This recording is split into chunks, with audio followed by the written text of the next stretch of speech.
देखिए, supreme court is not law making agency at all. Supreme court कोई कानून नहीं बना सकता, परंतु सुप्रीम कोर्ट ने जितने भी कानून बनाए हैं वो आरक्षण के विरोध में बनाए हैं। सुप्रीम कोर्ट का जो आरक्षण विरोधी चेहरा है वो तो कानून बन जाता है।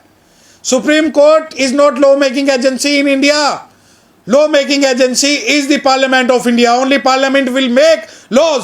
अरे तो जो जनरल कैटेगरी का कैटेगराइजेशन क्यों नहीं करते आप?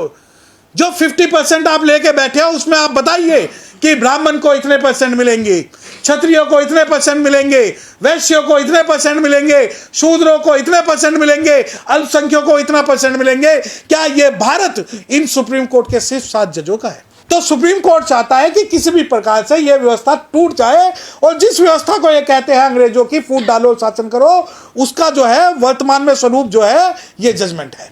ये जो डिसीजन है ये जुडिशियल नहीं है, ये डिसीजन जो है पॉलिटिकल है। अब आप ये कहें कि नहीं ये तो सुप्रीम कोर्ट ने दिया है।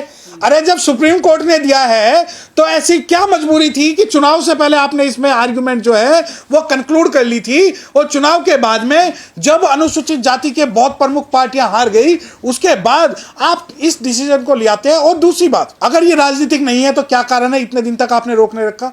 मैं आपके चैनल के माध्यम से एक बात बता देना चाहता हूं, ये जो सुप्रीम कोर्ट है ये सिर्फ आज संविधान के साथ छलावा कर रहा है। जिन लोगों को यह लगता है कि जो सीजीआई है वो भगवान है, तो मैं खुल के करूंगा तेरे जुल्म की मुखाफलत। तू वक्त का तख्ता नशिया, कोई खुदा नहीं। सुप्रीम कोर्ट का जज जो है भारत में सुप्रीम नहीं है। सुप्रीम है तो संविधान, सुप्रीम है तो पार्लियामेंट, और सुप्रीम है तो हमारे वो नुमाइंदे जो आज पार्लियामेंट में बैठे हैं। क्या सुप्रीम कोर्ट में जो हमारे 131 सांसद हैं, ये बात सही है कि वो खुलकर नहीं बोलते, परंतु यह बात भी सही है चाहे नॉमिनल रिप्रेजेंटेशन हो, कम से कम नॉमिनल रिप्रेजेंटेशन तो है। आप कैसे ये मान सकते हैं कि वो राजनीति से ग्रसित नहीं होंगे? आप ये कैसे मान सकते हैं कि वो निष्पक्ष होकर अपना वर्डिक्ट देंगे? आप कैसे पूरे भारत के अंदर रहने वाले अनुसूचित जाति जनजाति का निर्धारण कर सकते हो? आप ये देखिए कि जिस 341 342 के अंदर पार्लियामेंट एक उंगली नहीं लगा सकती, उसके अंदर इन्होंने जो ताकत है वो राज्य सरकारों को दे दी। राज्य सरकारें कौन है जो सेंटर के अंदर में काम करेंगी?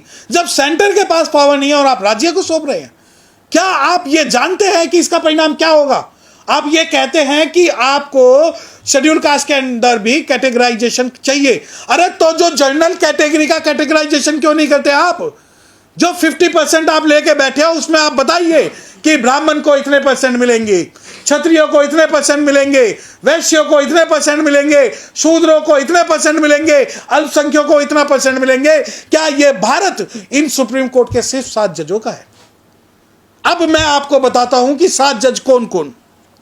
महामहिम अनुसूचित जाति के खुदा, जिनको लोगों ने सोचा कि बाबा साहब की तस्वीर लगा के इनसे बड़ा कोई काम नहीं कर रहा, माननीय श्री चंद्रचूड़ साहब, जो कि खुद कॉलेजियम व्यवस्था से चुनकर आए हैं, जिनके अंदर कभी कैटेगराइजेशन ने का बात नहीं की, जिन्होंने कभी ये बात नहीं की मुस्लिम वर्ग आना चाहिए, सिख, जैन, पादरी, ईसाई सभी वर्गों का प्रतिनिधित्व होना चाहिए। इस बेंच में वो थे चीफ जस्टिस ऑफ इंडिया माननीय चंद्रचूड़ साहब।